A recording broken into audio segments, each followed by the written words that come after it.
He's a two-time member of parliament. He's currently, he chairs the Foreign Relations Committee, or the equivalent External Affairs Committee, Parliamentary Committee. So he is engaged in matters of foreign policy. He has been a junior minister for foreign affairs. He's been a junior minister for education. And he survived the Modi wave and won for the second time in Thiruvananthapuram 3 years ago. And I'm not... He's nothing terribly challenged when it comes to... But we are going to discuss with him a wide range of issues. Like we did this afternoon, I'm going to ask him 4 or 5 questions, and then we're going to turn it over to you. And again, I would not like this to be a India on India conversation. I would like our European and American friends to come into this conversation. So Shashi, we discussed a few relationships, the US relationship with what's happening there, the new administration. We discussed the Chinese challenge. We have discussed the neighborhood briefly in the last panel. And of course, we discussed the liberal order, globalization, and the larger agenda around trade and economic growth. So let me first start with the big relationship. With the changes in DC and with what's been happening between the US and China, US and Russia, how do you think India could navigate this new DC foreign policy establishment? Do they have one? And what should our strategy be, being someone who's followed this area for so long? Well, that's precisely the problem, is the premises behind your questions. Number one, have the people in DC begun to navigate in any coherent direction? Number two, is there a new American foreign policy establishment? Certainly in terms of people with names and numbers on a Rolodex occupying some of the key positions dealing with India, I don't believe there are too many people there yet. There are lots of vacancies yet to be fulfilled, yet to be filled. And therefore, I think for India, it's still a wait-and-see kind of period. Nor has there been a specific target to work towards, such as a particular planned visit from Mr. Trump here or Mr. Modi there or whatever. And until all that happens, you don't get really clarity and focus. Add to that Mr. Trump's own extraordinary unpredictability. If you're not sure that he really knows what he wants, how on earth do you start figuring out how to give it to him? So given all of that, I think that we are still some way from having a clear answer to your question. But I think a broad strategic choice to align oneself, and that's it's a difficult word in a country which still cherishes the concept of non-alignment, but to orient oneself, if you don't want to say align oneself, towards the US has largely been present in this government for some time now, and I don't see that changing in particular. There was certainly some excitement and some glee almost about the prospect of Russia being weaned away from the Chinese embrace towards Washington. But now that seems to have run aground, not least because of all the investigations into Mr. Trump's campaign's contacts with the Russians. And until that sorts itself out, it's difficult to point to any noticeable change or warmth in the Washington-Moscow relationship, and therefore certainly nothing that will have any impact on India's orientation to either Washington or Moscow. So the trend before the election of Moscow getting closer to Beijing remains, I think, on the cards for now. And certainly on the couple of issues where people had anticipated a possible reorientation from Washington, so far Mr. Trump has doubled down on existing policies. Syria, for example, where he's gone even farther than Mr. Obama would have, with 59 Tomahawks slamming into a Syrian airbase. I think you have to accept that there is going to be not very quick warming of relations between Mr. Putin and Mr. Trump. So that, let me now lead you into the other relationship. And you mentioned China. Now, they are all over the neighborhood, right? They have these big, ambitious connectivity projects. They have big economic diplomacy budgets. They are investing in infrastructure and economic development activities in our neighborhood. We are beginning to respond, but we don't have the same capacities that they do. How does one manage, A, the China relationship, and B, China in our neighborhood? Well, on the first part, I'm not sure we've been managing it very well. But maybe before I justify or amplify that one, I should answer the second part first. China in our neighborhood is doing what big powers do. They have the resources. They have a huge amount of surplus. As you know, most of it is actually being given in the form of loans and not of grants. Loans that I'm sure the Chinese know the recipients are never going to be in a condition to repay.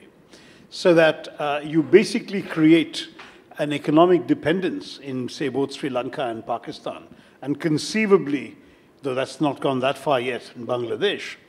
And through that dependence, where these people owe you large sums of money that they're not going to be able to pay you back, you have them over a barrel, as it were, whenever it comes to any particular policy initiative where they want to take a position, shall we say, that's more friendly to an Indian position than a Chinese one. The Chinese then have this huge unpaid debt to hit them over their heads with. So I think the Chinese are doing very well out of that. Most of these projects are seriously uneconomic. I was in Sri Lanka recently. The Hambantota port, there's almost no conceivable scenario under which that port is going to make a profit. The China-Pakistan economic corridor. Most of the expenditure on that corridor consists of loans from Chinese public sector companies. In other words, the government tells them to lend. Those are going to be non-performing assets on those companies' books. And again, the volume of traffic, unless the Chinese manage to transform a huge chunk of their trade into and out of Western China, coming through that port and up that road, it's going to be very difficult to consider this an economically viable project. Many people have privately calculated that this project could only have been viable with Indian participation. If you could see a sort of one belt, two roads, as it were, with a road branching off towards India. And that isn't going to happen because India, not surprisingly, says that this is such a flagrant violation of our sovereignty in that even China recognizes Kashmir as disputed territory, and yet it cheerfully builds a road through territory that India claims to be its own. That is an affront, and we cannot conceivably participate in a project that does that. So all of these things, I think, should be borne in mind when it comes to the second part of your question. Also, I don't think the Chinese are being entirely wise in discounting any anxieties in these countries that we're going through, because even wonderful old Zheng He, who's been resurrected as a great hero for the 21st century, Zheng He's sailors were principally armed men. Principally, it was a warrior flotilla that in many, many routes, in many places, actually displaced the local elites, overthrew certain princes, and in one or two cases kidnapped them and took them back to China. In one case, executed the chap in China. In many other cases, cheerfully conducted regime change in Sumatra, in Bali, in Kandy, and in a minor principality in southwest India. And on top of that, some in Sri Lanka have not forgotten the Chinese making off Zheng He's fleet, made off with the ancient relic, the tooth of the Buddha, which became quite a cause célèbre at that time. So to think that Zheng He and trade and so on is all wonderful and positive and peaceful, as the Chinese would like to sell it, I think does fly in the face of historical memory as well. And I think we should bear all of that in mind. But broadly speaking, the Chinese, I think, have figured out what they want to do with all their extra money, and they're purchasing influence and clout, and we shouldn't be surprised. Hambantota was offered to India first. We couldn't get our act together to agree to do it. Perhaps wisely, because we can't afford another big non-performing asset in a neighboring country. But on the other hand, I think there's very little doubt that our speed of decision-making is much, much less than China's. Our efficiency in the execution of projects in foreign countries is only a fraction of China's. So in many ways, if I were one of those countries, I'd probably rather have the Chinese coming in with their munificence at a small price in terms of self-respect than wait for India to come around and do the right democratic thing. So you wanted me to be blunt, I'm being blunt. Now coming back to the first question, how are we handling China? Mr. Modi started off, it seemed, by suggesting that he was capable of normalizing a relationship that had become a bit tense. Many of us remember the huge drumbeats before President Xi's visit to Modi. Celebrating his birthday, you'll remember, at his hometown of Ahmedabad, which is a first for a visiting Chinese leader. And the number of sort of PR statements coming out, not just out of Mr. Modi's PR machine, but even out of the Chinese Consul General in Bombay making a statement about the $100 billion that was going to be invested in India after the visit. Well, by the time the visit was over, two disasters had happened. The $100 billion that was tom-tom didn't exist. Came down to a negligible figure. 30, at least in theory, you could add up and stretch various things to come to about 30. But none of that 30 billion has since materialized. And the second big disaster was the PLA marching over and pitching their tents in territory that India claimed as its own. in violation of a very long-standing understanding. There's been no shot fired in anger along that disputed frontier since 1976. But what basically happens is that India says, we think our border's up to there, and we'll patrol there on Mondays, and you think your border's up to here, so you patrol here on Tuesdays, and we won't get in each other's way. And that's, by and large, worked pretty well. But here the PLA marches right across, stays, pitches its tents, and remains. Exactly, on each day of the week. And the result, as you know, cast quite a blight on the visit.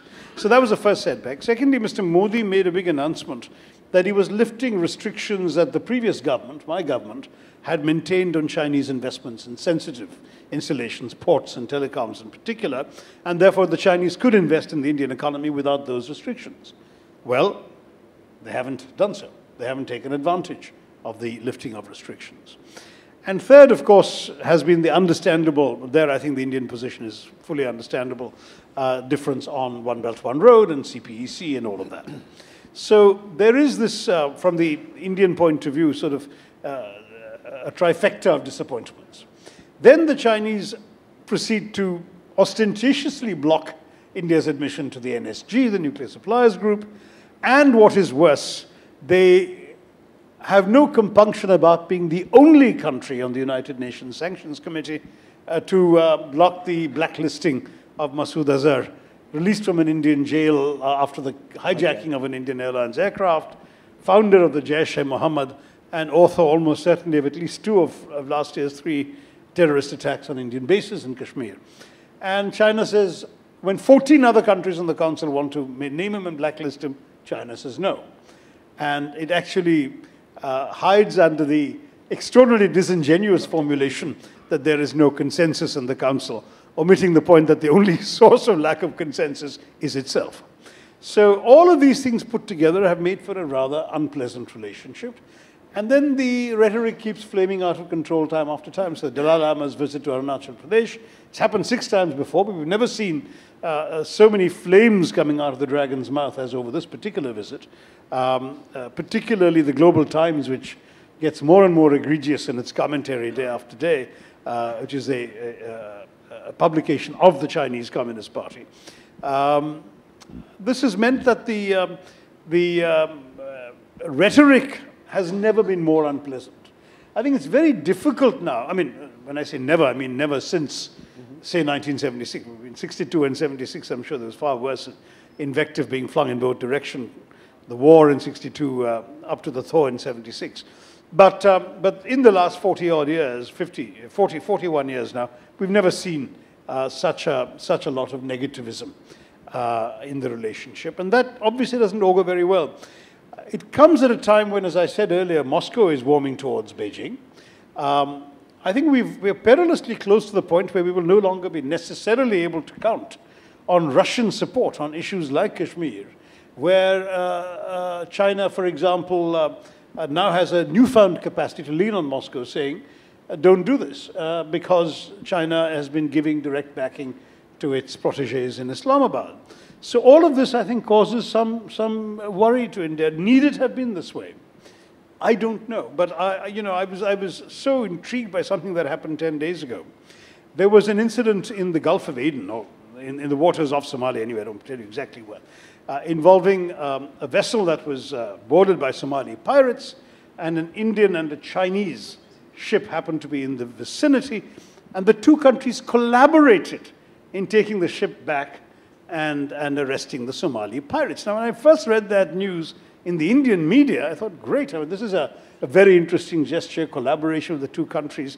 I have been advocating for years, explicitly in my book, Pax Indica, 5 years ago, that I've never quite understood why India and China cannot collaborate in the waters of Somalia, off the Gulf, and indeed all the way across the Indian Ocean, simply because we have the same interests. I mean, the keeping open the sea lanes of communication from there to India and past India to China, the interests are exactly the same. The Chinese need those waters free. We need those waters free. So why don't we collaborate? Why haven't we ever done so? And I thought, hey, here's a great example. They've finally done so. Well, the next day it turns out that the Chinese did not acknowledge the Indian involvement at all. At all. I mean, they didn't even mention it in their own accounts in their media of the incident. And that was striking, because it was a direct slap in the face. They had actually called each other, both heads up. Indian helicopters have gone there. When asked specifically at the briefing, the foreign policy spokesman apparently said Chinese aircraft were involved, not Indian. So this kind of thing is both insulting and downright unfriendly. So I think that puts paid to any happy signals I might have derived from that episode. So the short answer is India's relationship with China is in very bad shape. And do you think that's a factor of how the world is today? An assertive China, a growing China, a reluctant US, Europe fighting its own demons, rather buying into the Belt and Road, buying into the CPEC project, investing in what you call a flagrant violation of Indian territory for a benign economic project within having political designs? Well, I mean, China has its own logic for everything it does. And when it comes to something like that violation, the calculation was this would be a hugely transformative venture for trade relations into Western China, and therefore any price is worth paying, including, so what if the Indians are miffed and what can they do kind of feeling. So that was out for that. But when it comes to other assertiveness, surely they've understood that there are different terms for different countries. I mean, there are different levels of assertiveness possible. So they found it possible to browbeat Duterte and the Philippines into completely towing their line. But they would have known they couldn't have done that to New Delhi. And they would have needed a different kind of approach. In fact, the last ambassador was particularly good, I thought, at conciliatory diplomacy. But certainly, they seem to have cast that to the winds of late. Is it merely because A, they're assertive, and B, the others are out to lunch? Was it the ease with which she was able to disarm the earlier fire-breathing Donald Trump when they met in Mar-a-Lago, and Trump is now singing a 360-degree different or 180-degree different tune about China than he was just before that? I don't know, but they certainly, I mean, many feel that she thinks that at the moment he and Putin are the only sort of big, grown-up, muscular guys on the beach, and the others will, either have to get sand kicked in their faces or move out of the way. So one of the partners of this particular platform is the EU, Europe. And how do you see that relationship progressing? We don't have a heck of a relationship. I mean, I don't mean to be nasty because I'm very fond of Europe, and I think that there aren't any serious irritants in the relationship. But nor does there seem to be very much of substance either. Certainly, trade goes on, and goes on pretty well. I think cumulatively our trade with the EU is about the same as our trade with the US. But in every other respect, there is no there. I mean, there really is no substance, certainly on any strategic issue, any geopolitical issue. I don't think that anyone in India thinks of speaking to Europe first. And who would they speak to, as Kissinger notoriously said? So the preference in India for bilateral relationships with specific European powers has been very clear, Germany being, I think, above all the preferred choice. There was a very, very significant warming towards France. There's now obviously a slight hiatus while the French sort out their political election process. But once that's done, perhaps something may pick up again with France. But I don't really see the basis for an India-EU relationship of great significance that would be more significant than, say, a strong bilateral relationship with Germany and a reasonably strong bilateral relationship with France. So let's move to some other geographies before I turn it over to my colleagues here. There has been disturbing events recently where residents or visitors to India from certain countries were harshly treated by the local population. You mean African students? The African students, law enforcement agencies were lethargic. The official commentary was muted. And at the same time, we see this India as an economic aid provider to these same geographies. How does this contradiction work? That you are treating them badly at home, and then you profess to be someone who's going to help them change their development trajectories at home. How does this work? Yeah, and let me just mention it to some of you who may not know this, that when he was the junior foreign minister, UPA 1, UPA 2, Dr. Tharoor was in many ways instrumental in bringing that continent back into the main conversations around foreign policy in India. I was sort of Minister for Africa, amongst other things, and that was an important relationship. What's striking and dismaying about all that's happened now, there have been a number of racist incidents involving Africans in India, and our media being what it is have obviously been blown out of all proportion, but still, if 10 or 15 Africans in the course of the last 5 years have been very badly beaten up for no crime other than that of being African, that's astonishing, because India has been fairly hospitable territory to African students going back 50 years. And I have, as a student, seen African students on the Delhi University campus who never had any episodes of racist treatment at any point. And I have, later in life, both while working at the UN and subsequently for the Indian government, met very senior Africans, presidents and foreign ministers, who look back with great fondness on their periods of study in India and spoke warmly about India as a result. So this was actually a public diplomacy plus for India.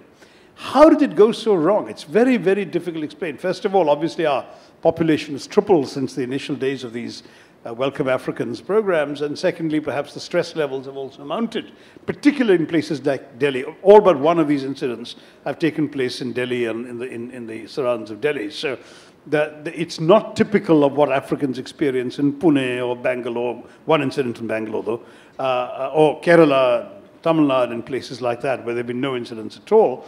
But in Delhi, there have been too many for comfort. And inevitably, certain stereotypes on both sides have risen. Many of these people in Delhi say that the Africans are drug dealers and rapists and noisemakers and all sorts of horrendously negative terms, and the Africans say these people are racist, and merely because we're black they attack us, and so on and so forth. Now, all of this has done a lot of harm, an enormous amount of harm. I've spoken to large numbers of African ambassadors here who are seething about this. There have already been discussions amongst some African governments as to whether to decline India's offers of future scholarship. They haven't got to that point yet, but that's something that was unthinkable for 50 years, people thinking and talking like that. And of course, there have been blandishments from China, which has cheerfully offered 4 times as many scholarships as India offers to the African continent.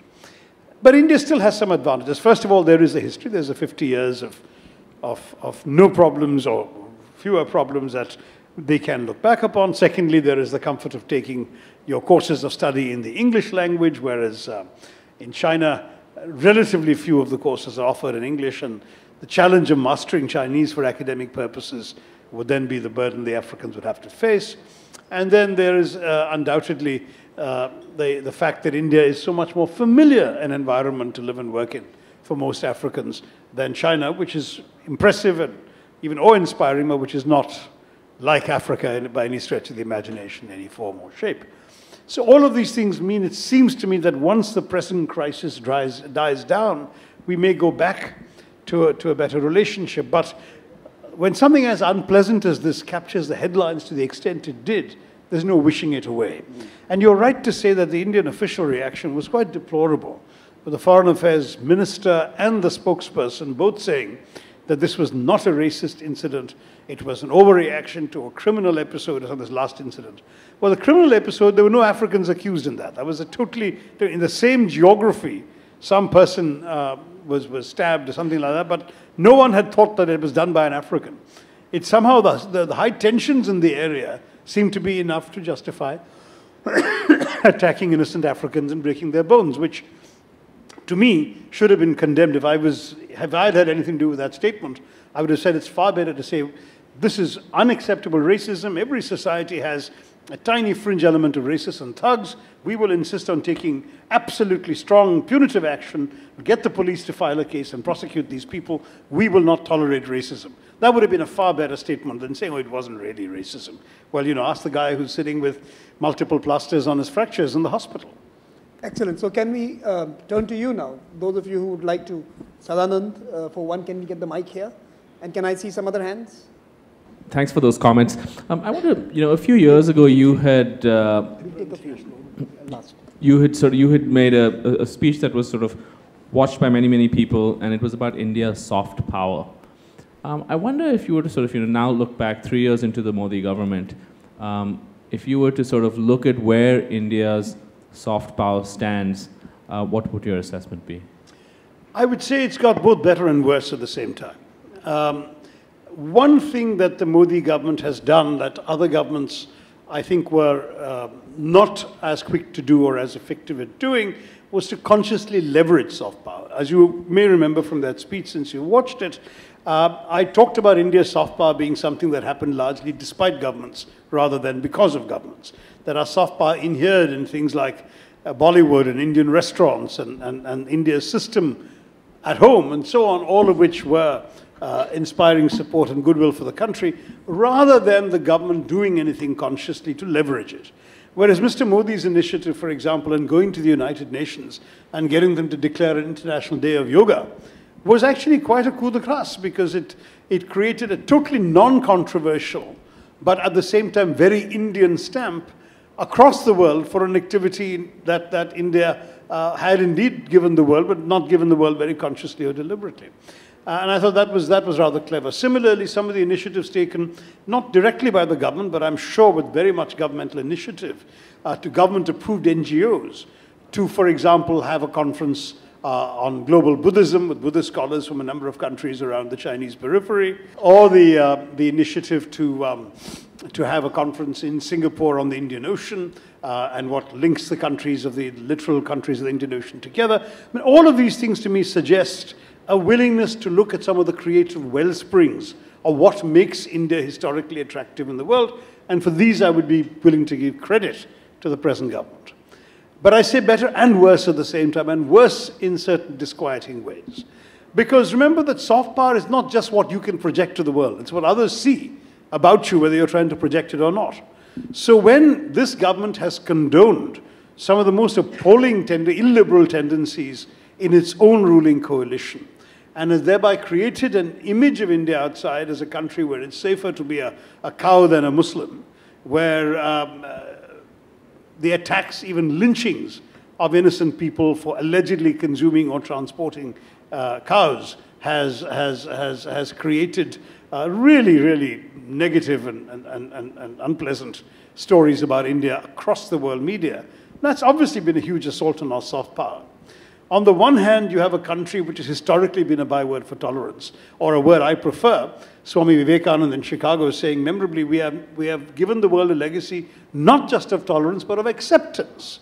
We believe that just as all rivers flow to the sea, all ways of praying to God are equally valid, and they all go to the same God. And so we accept all faiths, and our homeland has been home to every conceivable diaspora, and all that's true. The oldest Jewish diaspora in the world outside Palestine came to India.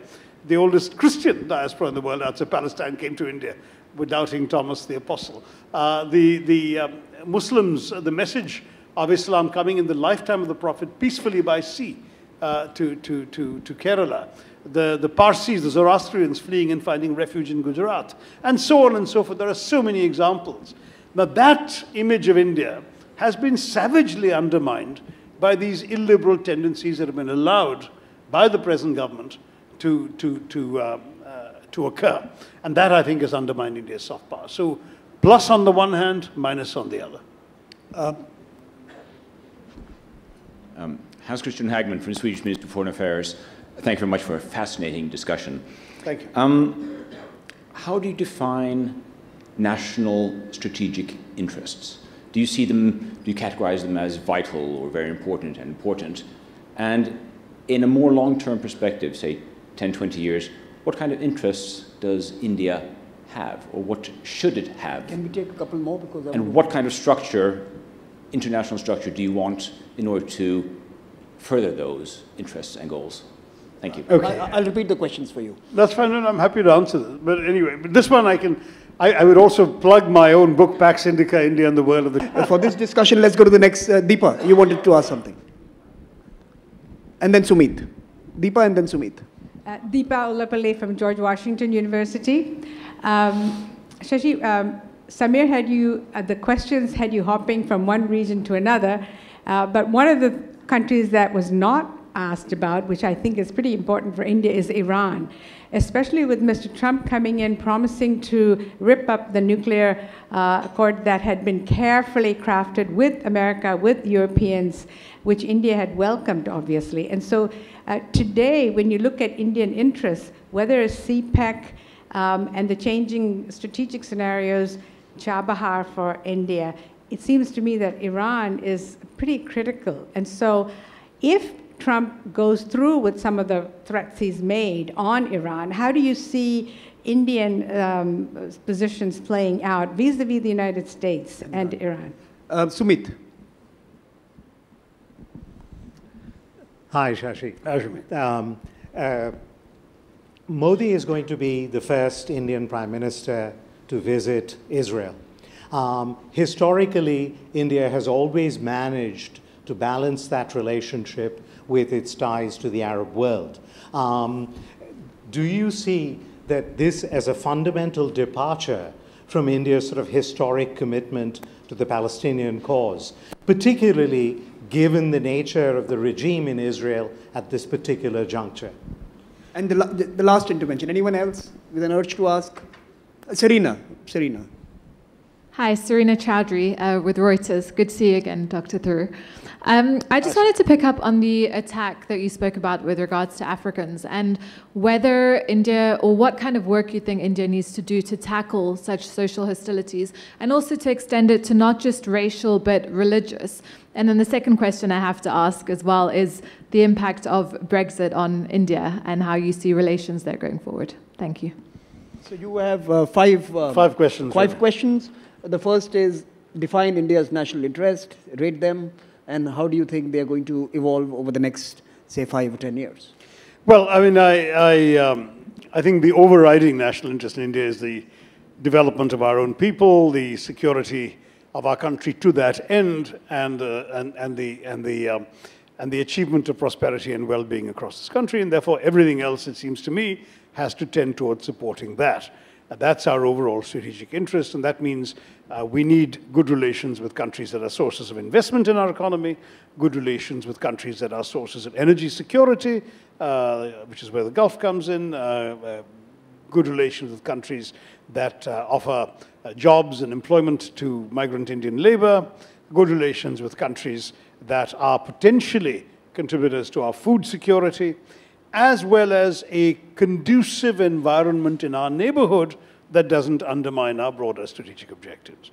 One of the reasons, for example, that every Indian government starts off with a desire for peace with Pakistan is that essentially the alternative is too unpleasant to contemplate, and investors don't like war zones. And if you are really looking to attract investment, you don't really want a shooting match going on in your borders. So broadly speaking, those, I think, are constant objectives of Indian foreign policy, and all of our relationships have to be managed in order to ensure that.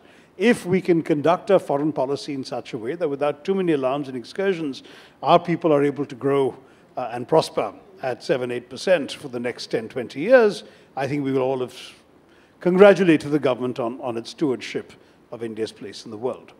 I think we can afford to be a little more ambitious than that, though we haven't yet been, and to seek to play a more influential role on the world stage.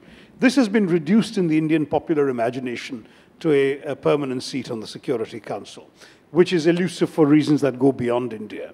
But in fact, there's a lot more we can do. I mean, it's very, very clear that we are amongst a handful of countries that could contribute significantly to the management of the global commons, and that everything from cyberspace to outer space, we have the technology, the skills, the resources, the human capital, as it were, and the diplomatic ability to actually be very influential in laying out the rules of the road on all those issues. We haven't tried. We just haven't tried. In fact, I was very struck I just came back from Paris overnight, where the race for the UNESCO Director General is going on, and the candidates being interviewed. The Chinese have put forward a candidate, India has not. UNIDO just appointed a Chinese Director General, I believe, if my sources are right. India was invited to put forward a candidate, it did not. China already has ITU and is just about to give up WHO after a full term or two. So all of this suggests that while China, traditionally the sort of shy wallflower at the global dance party in the old days, has now become extremely sort of assertive and taking center stage, and enthusiastic about taking center stage. India, oddly enough, is now the shrinking shy girl in the corner, and I'm not quite sure why. I mean, I think that it is rather odd that we have, since my unsuccessful candidacy for Secretary General in 2006, we've really not put forward a candidate for any UN agency or senior UN position in 11 years, and I'm not sure why that is so. So it seems to me that we have to look at our national interest as also encompassing the exercise of influence in the way the world is run. That is part of the thesis of my book, Pax Indica, but it hasn't, I'm afraid, been followed by either government. No subsidies. Either mine or the current government. And that's probably where I'd leave the answer for you. On Iran, I don't claim to be an expert on all of this, because our relationship with Iran has been complicated all along. It's been complicated in the sense that in the early days of the Khomeini revolution, of the Islamist revolution, there was a significant strain in the relationship, but it picked up noticeably with the Pakistani sponsorship of the Taliban in Afghanistan, when the Iranians made common cause with us in supporting Ahmad Shah Massoud and the Panshiris and so on in trying to overthrow the Taliban. And there was a lot of serious collaboration between Indian and Iranian intelligence and diplomatic efforts on Afghanistan during those days. But again, once the Americans joined the good guys after 9/11, there really wasn't an ability to be independently maintaining a relationship with Iran without being sensitive to what the Americans also thought about it. So the proposed Iran-Pakistan-India pipeline was a non-starter in India, not just because it went through Pakistan and therefore could be vulnerable to the Pakistanis, but also because Washington disapproved of it. That's, I think, very clearly understood. Similarly, India's vote against Iran at the IAEA was seen in many circles as having been lobbied for by Washington, and so on. So Washington is very much a player in India's relationship with Iran, even though India's dependence on Iranian oil, for example, is quite significant because it's the closest major source of supply to us.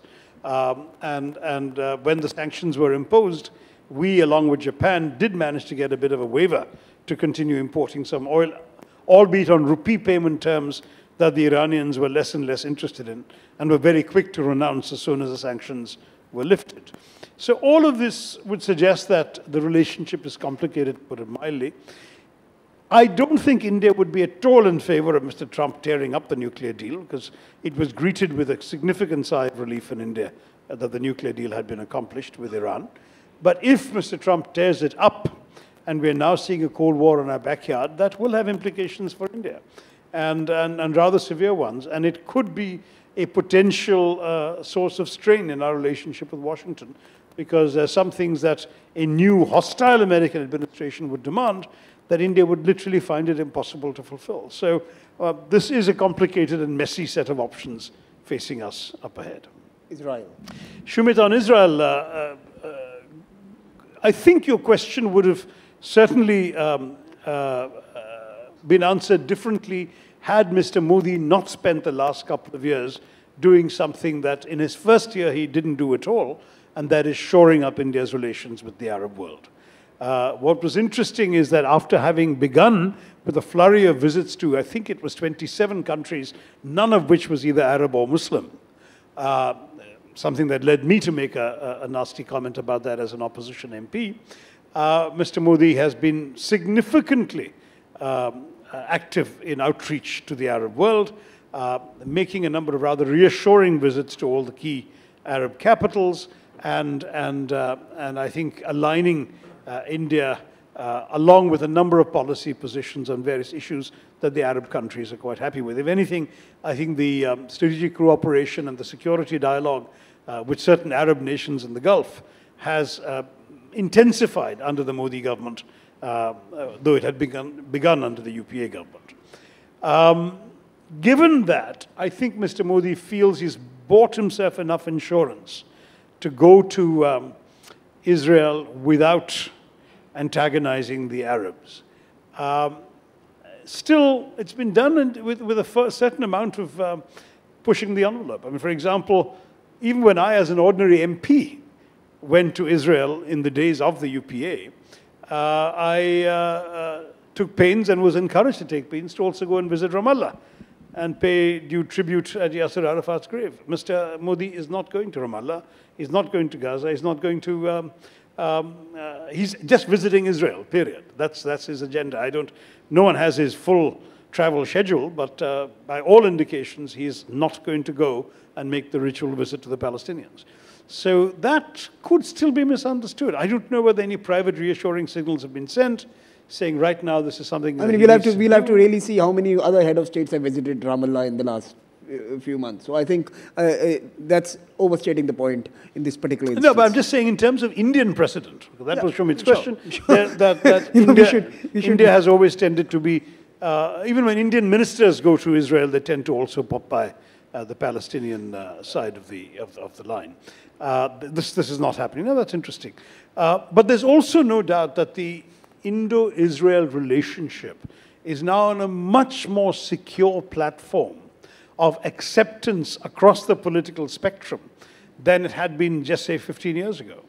And both governments have contributed to that improvement, with Mr. Modi's party, of course, being ideologically much more identified with pro-Israel politics, but also, I think, safely being able to build upon the deepening strategic cooperation, the increasing defense purchases, the open arms to Israeli high-tech companies to set up shop and research establishments in India, all of which started under the UPA government and not just under Mr. Modi. So he can genuinely point to the fact that he's acting in furtherance of an existing political consensus, but taking it farther.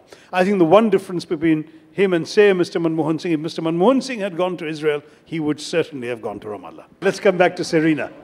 Serena was next, right? Yeah. You had two questions. Why don't we actually enlist some voices into a serious public education campaign? I mean, this is the land of Bollywood. If I were the Ministry of External Affairs, I would have, last month itself, recruited a couple of top Bollywood stars to go out and give public education messages with star Africans by their side, to show that, these are great people, we love them, we've had a great relationship for centuries, don't let idiots amongst you forget this, etc. Nothing like this is happening. There is no outreach effort worth the name. And I think if you talk to a few African ambassadors, you may discover there's been very, very little by way of reassurance extended to them since this. So this is an area where I believe the government has been, unfortunately, asleep at the switch. And finally, we can plug a book of yours. She said Brexit. The first Brexit was 1947, the big one. Right. That was a shambolic Brexit from here, which left behind a bleeding subcontinent, a birth of two independent states, but a birth that was also an abortion, since the country was hacked. The stooped shoulders of India. Brexit today, I think, first of all, I do want to stress that whatever has happened in history should not affect today's relationship between India and Britain, which is that between two sovereign equals. There's been a lot of unseemly remarks and statements in Britain after Brexit about now turning to the Commonwealth and recreating Empire 2.0, to which I was able, since I was in London, to point out that since Empire 1.0 was a terrible idea, Empire 2.0 would go over in the former colonies like a lead balloon, and that they might want to reformulate their sales pitch. But astonishingly, while I was there, a cabinet minister, no less, Liam Fox, declared that Britain was the only country that had nothing to be ashamed of in the 20th century. This is the century of Jallianwala Bagh, of the massacres there, the aerial bombing of Iraqis in Mesopotamia. The Great Bengal Famine. I mean, you name it. I've covered all of this in my book as well. A new book, not the one that he hasn't plugged yet. But the fact is that it's quite astonishing how tone deaf the British establishment appears to be to the way in which their empire legacy is perceived by its victims. And so I think they will have to make some serious efforts at negotiating on a give and take basis if they actually expect to replace the European free trade area with a Commonwealth free trade area, as some are suggesting. They really will have to get their act together. Right now, all the tendencies are in the negative direction. For example, with India, we are seeing a tremendous amount of tightening of visas for Indian students. So what do we gain out of opening our markets to Britain if they can't open their university campuses to our students? Work permits, temporary immigration. No one wants Indians to go and immigrate permanently to that country, but to go off, study there, work for a few years, get some experience, come back. That used to be easy, it no longer is, thanks to Theresa May as Home Secretary. So it's going to be something that the Brits will have to wake up to and see. In a negotiation, you give as well as you take. So what are you going to give the Indians? They don't really have an answer yet. And that's why I think that there really will have to be some serious discussions. And as it is, since they don't yet know the terms of their exit from Europe, there's going to be a lot of uncertainty surrounding this. I think it's not surprising that today there was a poll released that showed that for the first time, an overwhelming majority of Britons actually regrets the decision to leave the EU. Your last question was on? No, that was the last question. That was the last question. That was the last question. And before we conclude, my final question to you, and we end with that, Pax Seneca, written many years ago, a lot of water under the bridge. Relationships have changed. Countries are acting differently. Leaderships have changed all over the world. Pax Indica, or sorry, not Pax Seneca, Pax Indica, many years ago. Can India really be a champion of a liberal order? Can it really contribute to the furtherance of an open trading system? Can it be one of those countries that is now going to inject new life into a fatigue that the Atlantic system is demonstrating? It can, it should, but it's showing no signs of doing so.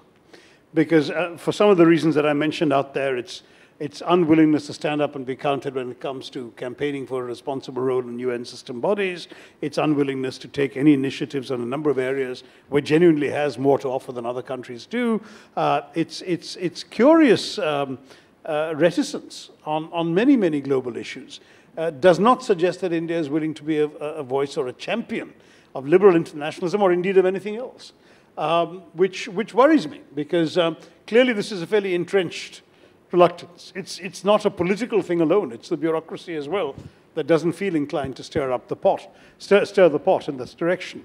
Can it be? Yes, of course it can be, because it has all these virtues that I've talked about earlier. Should it be? In my view, yes. Because I believe that, after so many decades of being amongst the rule takers in the world system, it is high time that India join the rule makers. After all, basically one sort of axiom of the international system is that if you're not at the high table, you miss out a lot, because you're either at the table or on the menu. And we've been on the menu for quite a while. So I think it's absolutely essential that we now start asserting ourselves. But I see, very honestly, no sign of it. Thank you very much, Shashi. The fascinating thing about Shashi is that you could disagree with him completely and still love the way he speaks, and love the way he tells a story. And he is a masterful orator and a storyteller. And please join me in applauding him for his fantastic conversation this evening.